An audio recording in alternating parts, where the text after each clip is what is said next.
Curtin University traces its history of teaching psychology all the way back to 1964. Psychology was initially a subject offered by the Department of General Studies at the Perth Technical College. 3 years later, the college became part of the Western Australian Institute of Technology, or WAIT, which subsequently became Curtin University.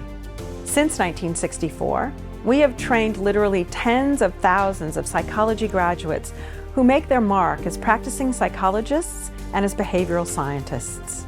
Curtin's exceptional teachers deliver a suite of undergraduate and postgraduate psychology programs to students in Perth, Mauritius, Malaysia, Dubai, and online. Our world-class research team produces research that truly makes a difference in a wide range of contexts, including schools, hospitals, courts, prisons, businesses, sports clubs, and communities. I am extremely proud of the innovative education, research, and engagement outcomes that we have achieved over the past 60 years. I would like to acknowledge the contribution of the discipline's outstanding staff and leaders to its ongoing success. As we celebrate 60 years of psychology at Curtin University, we look ever forward to many more successes to come.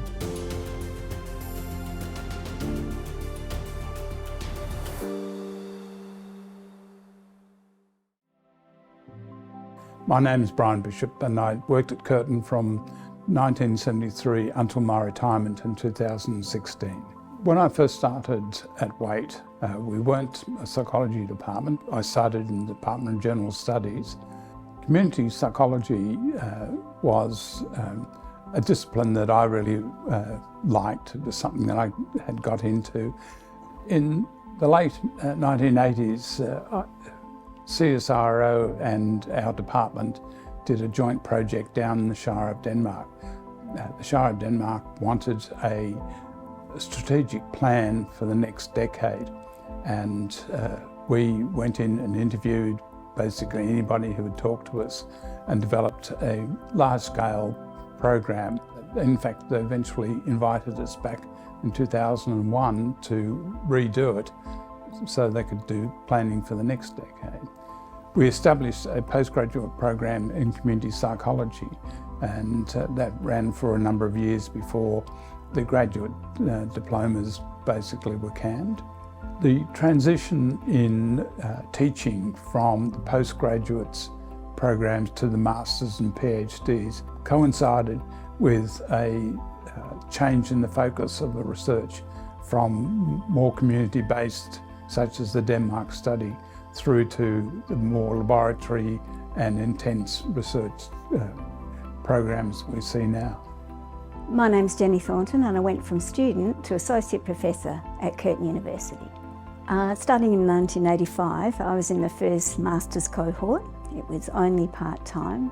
Things were a bit looser than they are nowadays. We actually, being the first cohort, actually got to give input into what we wanted. It was really a collegial relationship between the staff and the students. We're all psychologists in it together, and it was a lot of fun, but it was very hard work. Lectures from 4 till 7 on top of our day jobs. What attracted me to working at Curtin was that I'd already experienced the genuine relationships as a student, and I thought that was something I'd really like to do after 10 years of working as a psychologist.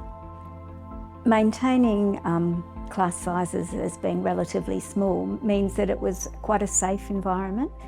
We asked students to be vulnerable because we asked them to use real material, obviously within constraints, and we had 2 staff monitoring their safety but also giving feedback so their skills would develop. Well, as a student we wrote our assignments by hand. As a staff member we delivered our lectures via transparencies and they were projected on a screen, and they're notoriously slippery and you would invariably drop them just before a lecture. So you really had to remember to number your pages. Going to the library was very old school, but then they introduced compactors, which you'd press a button and go into the particular journal rack that you wanted, and we all lived in fear of being squished inside them. My name is Jan Peake. I worked at Curtin from 1990 and retired in 2014. but I'm still connected to the university as I am an emeritus professor. My workday was quite different to other people because I didn't have a teaching position, I had a research position, and it mainly involved looking for grant money. I had to fund myself after the first year, so I had to look for fellowship applications as well. So that was what most of my work was taken up with. And publications, of course, it's always publish, publish, publish. Dennis Glencross came to Curtin as the head of school when it became a university. He made a major contribution to the school in terms of research. It was his main focus, and he really really assisted the school in developing their research output. He thought that by having a larger number of PhD students would in fact be a first step in making a greater research focus, and that we actually recruited a large number of PhD students. It was a dual learning process. I learned as much from them as they did from me. Dennis was my mentor in the area of motor control. Unfortunately, he died in 1994, which was a big shock to the school. But it certainly changed my role in the school, as I needed to then take on major administrative roles, making sure that the school still had really good research output. One of my proudest achievements at Curtin is when I applied for fellowships very early in my career. I applied for the ARC, and they rejected my application because it was too many years since I got my PhD.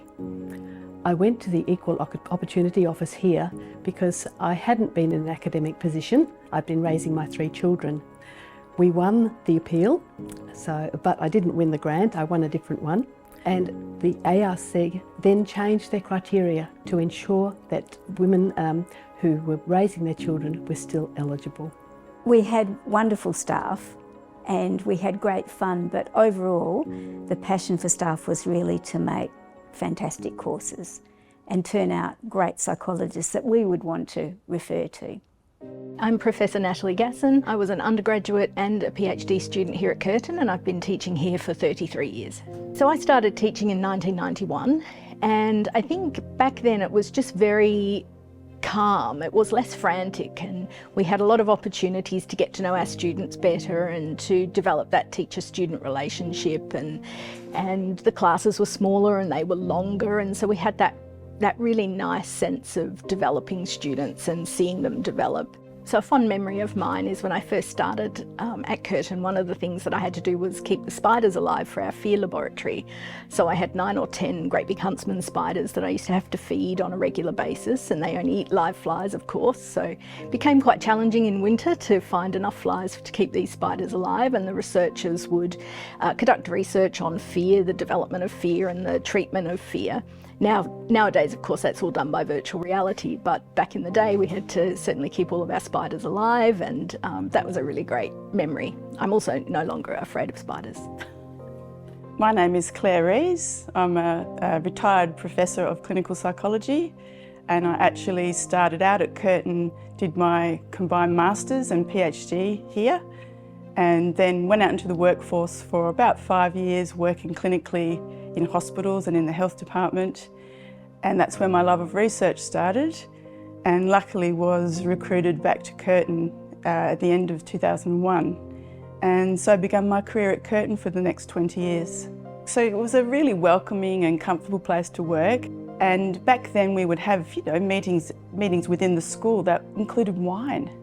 And then they talked to me about, hey, plan for a sabbatical and you'll be able to travel and study research with colleagues in other countries. And so lots of opportunities. So I think a great achievement was being able to have the OCD clinic at Curtin that I sort of brought across with me from my CCI workplace.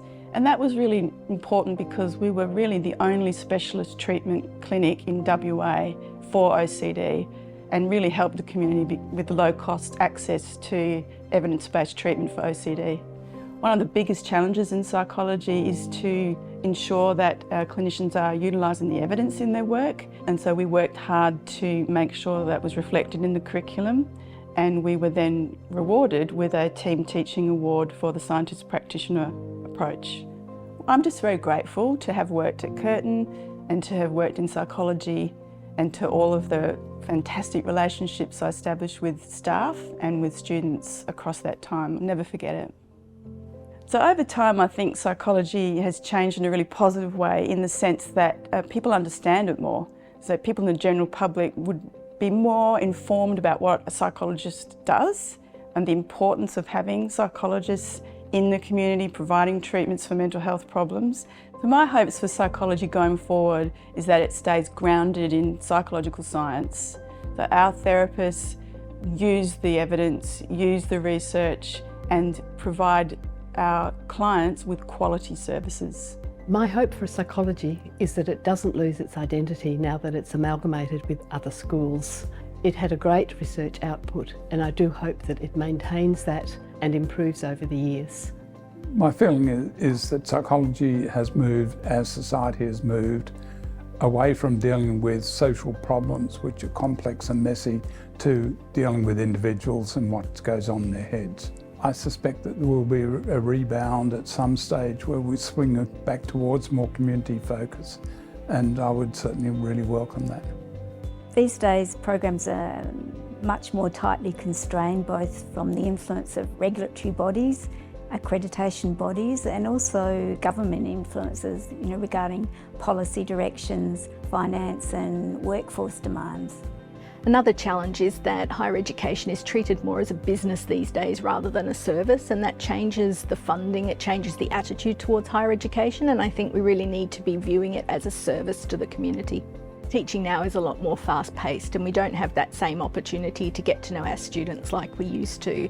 However, there's so much more diversity in our students that are coming through the course, and people can study hybrid online, and it just makes it a lot more flexible and allows more people to access education and psychology in particular. And I think that's a real positive in terms of our discipline and our profession. I'm very positive about the future of psychology at Curtin. We have a wonderful team who are passionate about our students, about our research, and about the contributions that we can make to the discipline, the profession and society going forward. My hopes for psychology are that everyone that wants to see a psychologist can see one, and one that is affordable, and one that is professionally trained, culturally sensitive and ethical, and that we as psychologists remember what a privilege it is to assist others in their difficulties, and that's where Curtin has a part to play.